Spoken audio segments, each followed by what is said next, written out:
About online, share, engage, interact. This is Newsfeed Now.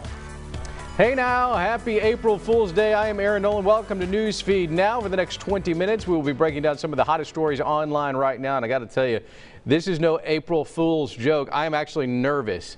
I'm going to a workout class after this show. I'm going to CrossFit for the first time in my life, and I'm afraid I'm going to break my elbow. True story.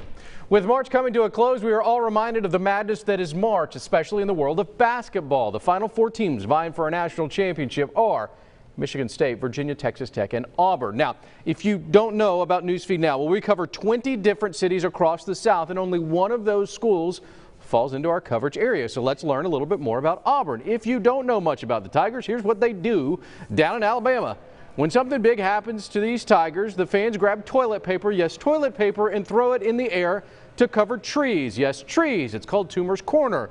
It is a beautiful mess, but it does take a while to clean up.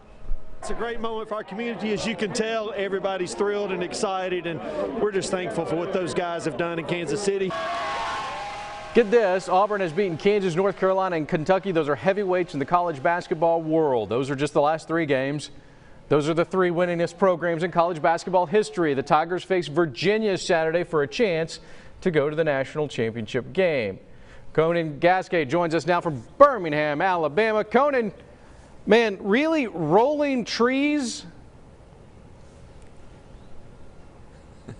I know. We were down there this morning, and our photographer made the comment that it looks like it's snowing on campus, and it really kind of did feel that way because there was so much toilet paper down there on the trees. It's all over the ground. You feel like you're walking through snow. It's really kind of surreal to be a part of that. It's pretty cool stuff. All right, so you go from the trees of Toomer's Corner to the trees behind you there. Let's talk about the basketball game that is Auburn taking on Virginia.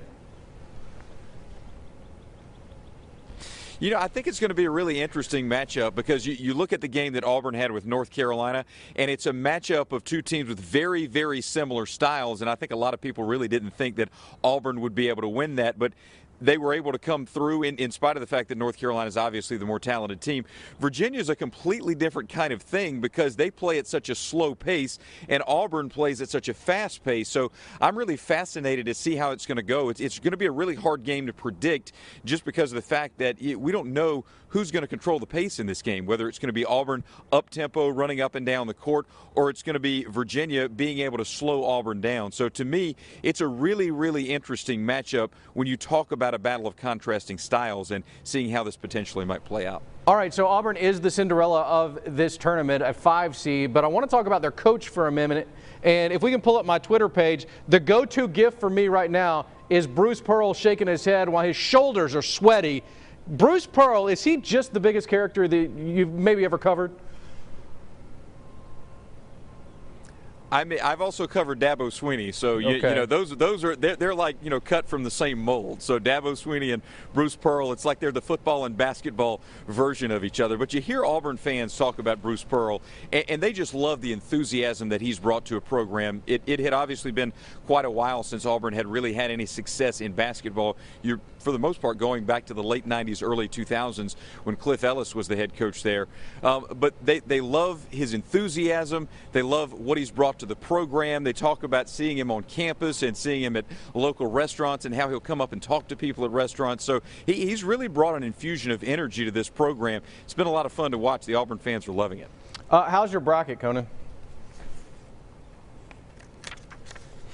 You know, I had Virginia in the Final Four. That is the only team I have remaining in the Final Four. So I had Virginia losing to Duke in the final game. I did have Auburn making it to the Sweet 16 and then losing to North Carolina. So, yeah, I did okay for a little while there. But I like a lot of people, I don't have much hope left. My national champion that I picked is gone. I picked Duke to win the national championship.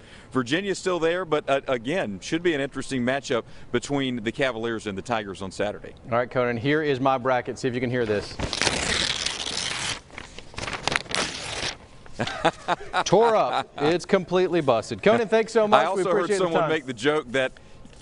Go ahead. Yes, sir. Thank you very much. No, go ahead. Finish your story. We want to hear the joke. I heard someone make the joke. Yeah, I heard somebody make the joke that, you see all the toilet paper that's on Auburn's campus right now, all the paper that's down there, and that is mostly made up of people's brackets who you just balled them up and threw them away, tossed them out because they're no good anymore. Conan, that's the wrong end of the bracket. See what I did there?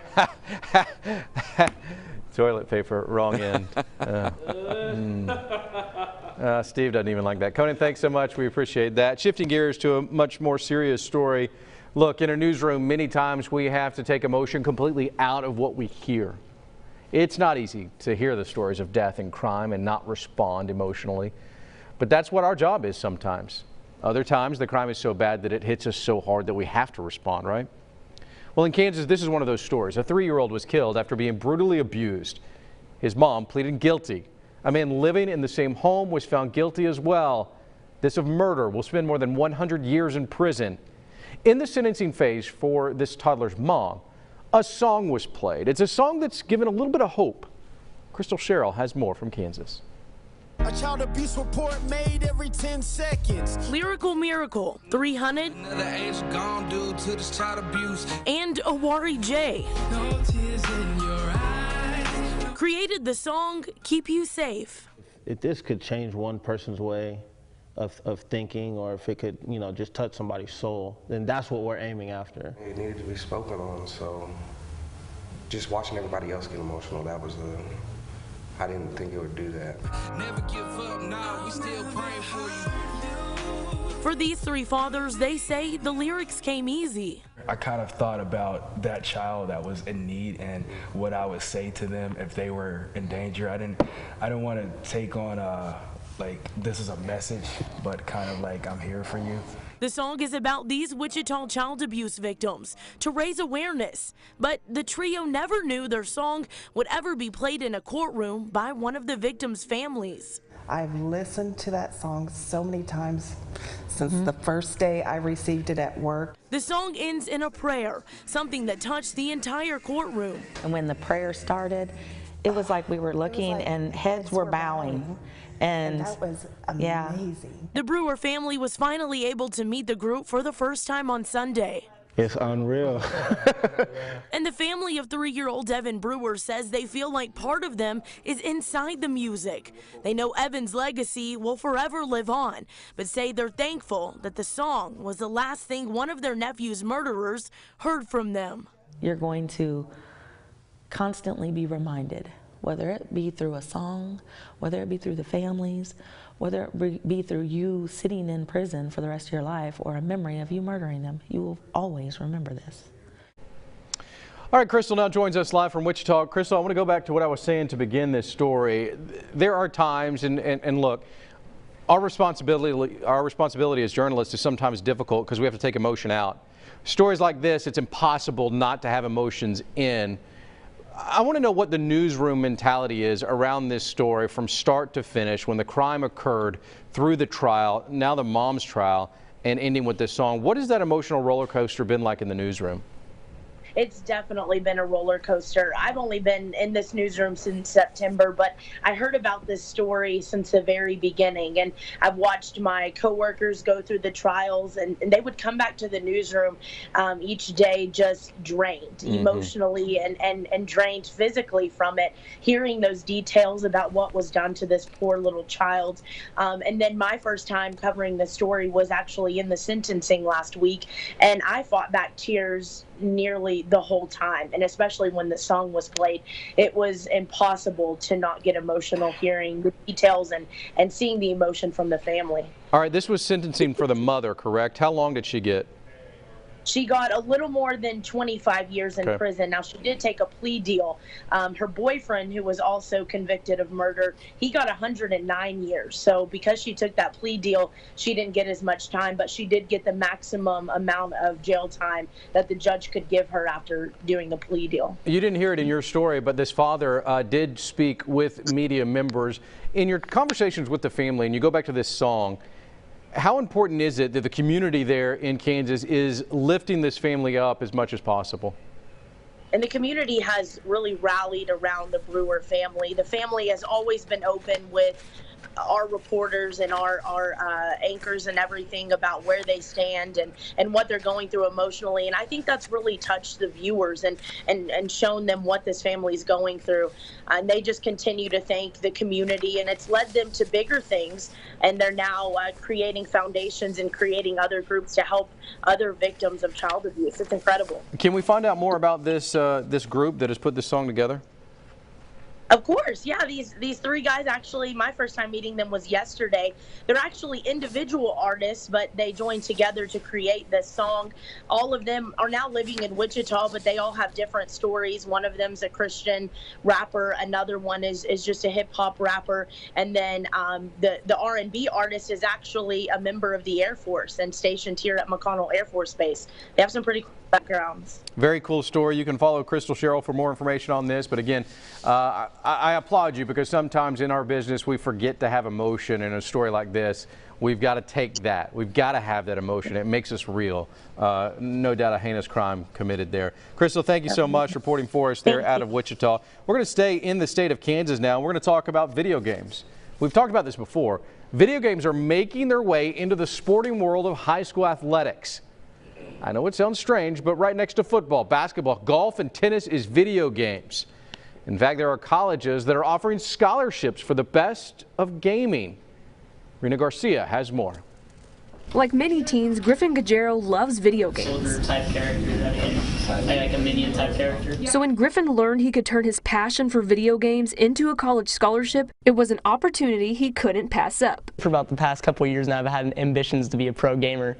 But like when I saw this opportunity open up, it just didn't seem real. In the fall, he'll be attending Coffeyville Community College in Kansas on an esports scholarship. When his teacher Jacob Tapia heard the news, he was excited for Griffin and what it means for other students. A lot of the kids that play these games, they don't really see a whole lot of value in going to college because there's not a lot for them to do.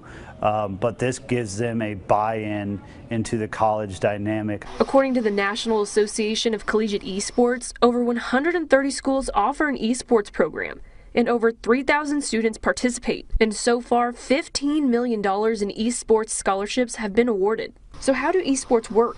According to Griffin, it's just like any other sport. When you are a competitive video gamer, you play one game and one game only. Like some people, people I've talked to, they're like, oh, what games do you play? And I tell them one game, and they're like, that's it? And it's like, well, yeah, like I think the same way that like a baseball player only plays baseball. Griffin says he encourages other gamers to follow their passion because you never know where it might lead you. Rena joins us now from Topeka. Let's talk about this a little bit. I'm looking at different colleges that actually offer this. This is much bigger than I think what we may expect when we grow up thinking about college football and college basketball. Yeah, absolutely. I mean, I didn't even really know that this program existed until we talked to Griffin's mom, who kind of explained it. And it's kind of funny because, you know, most parents are trying to get their kids off the video games, and now that they've found out that their kids can actually get a college scholarship for playing these video games, it might have them kind of rethink that a little bit. How much scholarship money did he get? So he is getting his tuition and books paid for. Wow. Okay. Yeah. That is fantastic. What game? He said he played one game. What game is he playing? Yeah, so he plays Overwatch, and I thought that was kind of interesting too, because I wasn't very familiar with how esports work, but kind of like he mentioned himself, you know, it's kind of like, you know, any other athlete who specializes in one sport or one position in that sport. Overwatch is his game, and that's the one he focuses on. I've never heard of Overwatch either. Is this something that I could search right here live, or should I not do that? Yeah, I actually believe it's a computer game. My little brother plays that too, so that's the only time I've heard of it. But it's pretty popular, I guess. Was there a surprise when he got this scholarship offer, or did he know that it was coming? I mean, I've got to assume if I get a piece of paper in the mail, right, and I open it, I'm like, oh, I'm going to school for video games. Yeah, no, he said one of his friends actually told him about the program, and so when he heard it, he was like, no way, you're telling me I can get a college scholarship for playing video games? And sure enough, he contacted the coach at Coffeyville Community College, and it got it set up from then. So it's kind of like a dream come true for him. Hey, you know what? It's not about going pro. I know the NFL, National Football League, is doing this thing about so many people trying to go pro. This is a great opportunity, regardless of what you believe in these esports, to get a college education. It's going to help everybody in this country on down the line. At least that's what I think, right? Absolutely, and that's what Griffin's teacher explained too, why he was so excited about it, because a lot of kids who play those games, they feel like maybe college isn't for me, but now that they have this opportunity, it opens up their eyes to all of the things college has to offer, and that getting that degree down the road. Raina, thank you so much. Appreciate you taking the time. Very cool to chat and talk esports in college. It is April Fool's Day. And around the country, folks with a sinister side are trying to lie, cheat, and do whatever they can to make friends and family and coworkers laugh. Even me. My host on a morning show here in Arkansas thought it would be funny to act like she hit my car and the cars of all of our team. She filmed it. We're showing it to you. Hey guys, it is April Fool's and I'm so stoked because I'm going to pull a prank on my team. They have no clue. I'm going to put this sign on their windshield.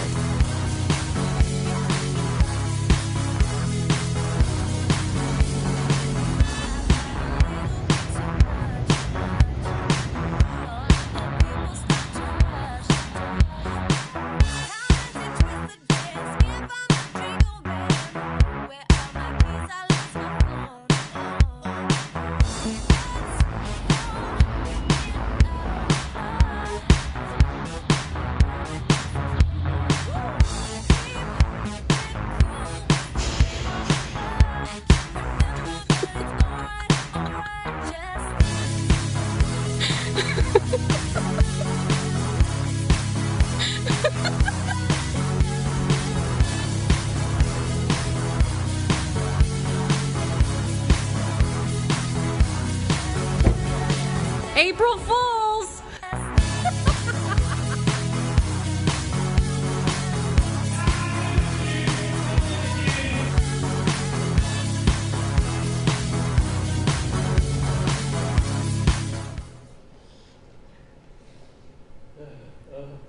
Wasn't that great, Aaron? I was told I had to got do you this good. interview. Matt Sewell, my producer, said I didn't have a choice. I tried to use my veto power. I wasn't. Joining us now is my co-host in the mornings here in Little Rock, Suzanne Bruner. I mean, Suzanne, you have to admit that was great.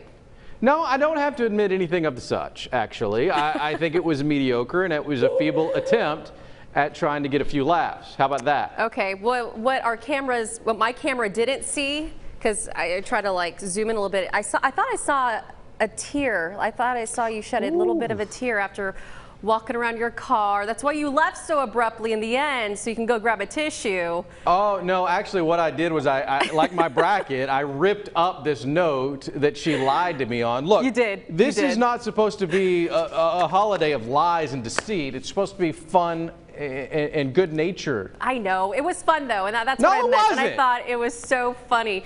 The hardest part about putting this together was figuring out everybody's time schedule. Aaron, I don't know if you know this, but at one point I waited for you, I think it was Thursday, 40 minutes I was standing there. And I called up our boss. I was like, has he left yet? And I gave up. I gave it another 15 minutes. I'm like, I'm going to just do this tomorrow. What I do know is that Suzanne likes to brush her teeth before every show. Tim, if you can pop up the first camera, please. Be careful where your toothpaste may find itself. Next time you eat Oreos, just know that I may put Crest or Colgate toothpaste in your Oreos. You wouldn't dare. However, really, you did get me. I have that video DJ. pulled up, Tim, on the other computer if you guys want to see how my revenge worked. And we can talk over this a little bit. So what happens is Suzanne is now walking out to her car after she pulled a prank on our car. And what I did with the help of my team is we completely covered her tires in sidewalk chalk. And the internet, there you go. We completely covered her tires in sidewalk chalk. And we had 3 camera angles. You only had 1 camera angle. So your reaction is fantastic once you realize who did it. Well, the minute I saw it, I was like, Nolan did this. He sure did. But from afar, I was like, is that foam? Like, I could not tell what that was on my car. And then I thought, how long did it take you guys to chalk up those tires? I did go, yeah, see that right there. I didn't realize you wanted both to fight. of you No, were no, in right it. there. You said, come down, we want to fight. Hey, the funny thing is, Suzanne, is you haven't checked your car this morning.